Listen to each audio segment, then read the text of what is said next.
Franchement, est-ce que vous avez déjà vu une chose pareille?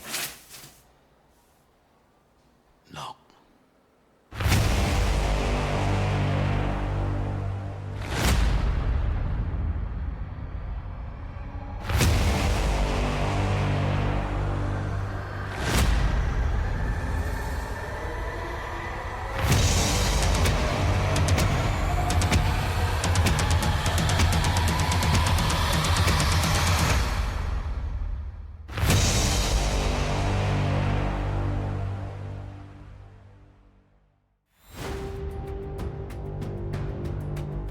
Pluie battante, ciel d'encre, une ville où l'espoir s'est évaporé depuis longtemps. Chaque ruelle semble cacher un secret malsain, chaque ombre murmure une vérité qu'on préférerait ne jamais entendre. Bienvenue dans Seven, le choc cinématographique signé David Fincher. Sorti en 1995, ce thriller psychologique culte nous propulse au cœur d'un cauchemar urbain, où les péchés capitaux deviennent des meurtres glaçants. Aux commandes de l'enquête, Morgan Freeman, impeccable en détective Somerset, fatigué mais lucide, et Brad Pitt, explosif dans le rôle de Mills, jeune flic encore idéaliste.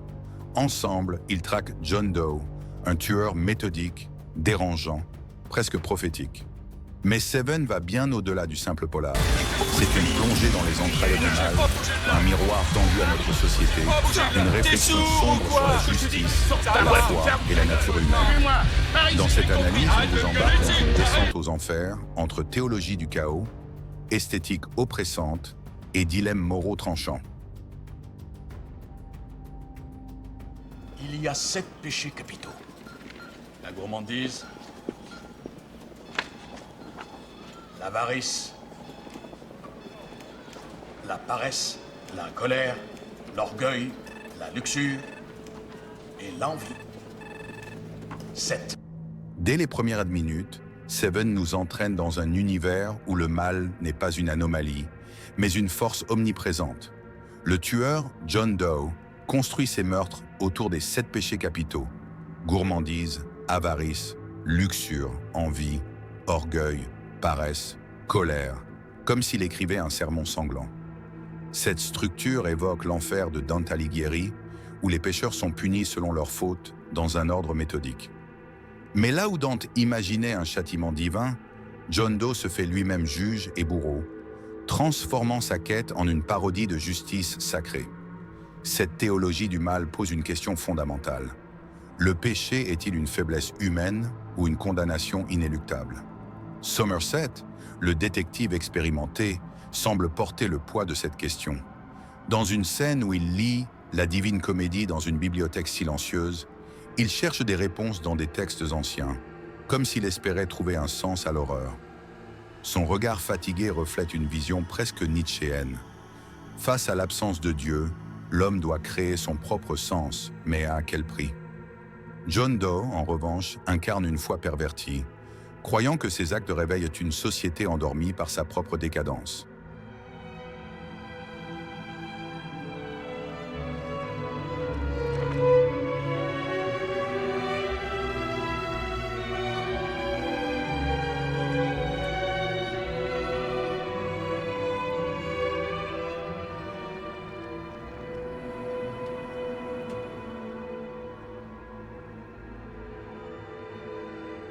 Cette tension théologique ne juge pas seulement les personnages, elle nous interroge. Dans un monde où le mal semble banal, comment distinguons-nous le péché de l'humanité? Seven suggère que le véritable enfer n'est pas dans les actes de John Doe, mais dans la manière dont il révèle les failles de chacun. Alors que l'enquête s'intensifie, la ville de Seven devient plus qu'un décor. Elle est une prison visuelle, un labyrinthe d'ombre et de désespoir. David Fincher, maître du film noir moderne, s'inspire des classiques comme Le Faucon Maltais ou Chinatown, mais pousse l'esthétique à son paroxysme. La pluie incessante, filmée par le directeur de la photographie Darius Khondji, est une métaphore de la souillure morale qui imprègne chaque personnage. Les teintes boueuses, les intérieurs claustrophobiques et les jeux d'ombre créent une sensation d'étouffement, comme si la ville elle-même conspirait contre la lumière. Chaque scène de crime est une œuvre d'art macabre, méticuleusement composée pour refléter l'obsession de John Doe pour l'ordre. Prenez la scène de l'orgueil, où une victime est attachée à un lit, entourée de photographies. C'est à la fois répugnant et fascinant, un tableau qui évoque le concept du sublime, une beauté née de l'horreur. Fincher utilise ces images pour nous forcer à contempler le mal, non pas comme spectateur distant, mais comme complice involontaire. Cette esthétique n'est pas gratuite. Elle reflète la condition des personnages. Somerset, avec ses costumes impeccables, semble lutter pour maintenir un semblant d'ordre dans un monde chaotique. Mills, plus désordonné, incarne une énergie brute, presque animale, qui s'oppose à la précision clinique de la ville. Ensemble, ils naviguent dans un décor qui les avale, nous rappelant que le film noir n'est pas seulement un style, mais une vision du monde où l'espoir est fragile.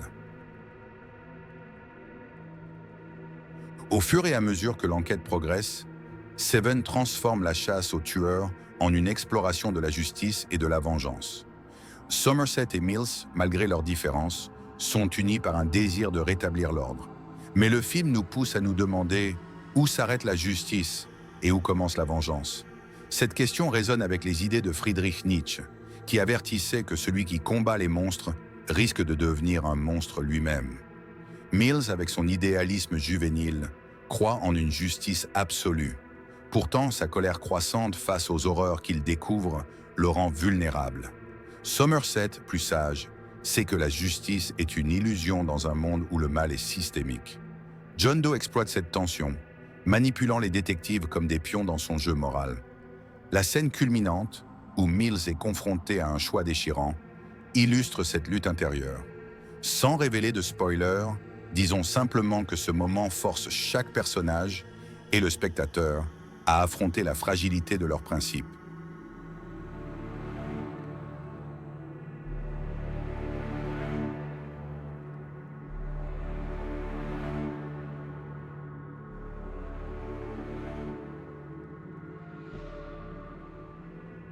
Cette dynamique rappelle les dilemmes éthiques de l'existentialisme. Sans vérité absolue, nos choix définissent qui nous sommes.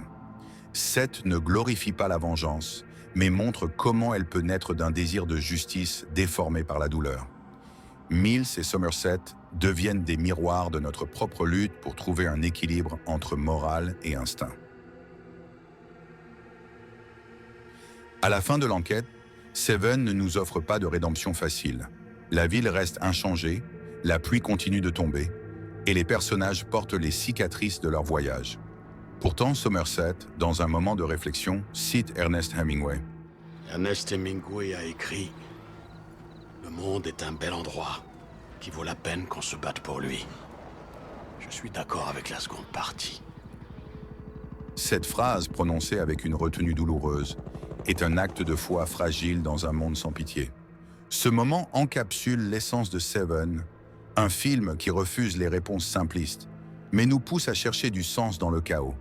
Il nous demande si nous pouvons, comme Somerset, continuer à chercher la lumière, même lorsque l'abîme semble tout engloutir. Près de 30 ans après sa sortie, Seven reste une référence incontournable du thriller psychologique.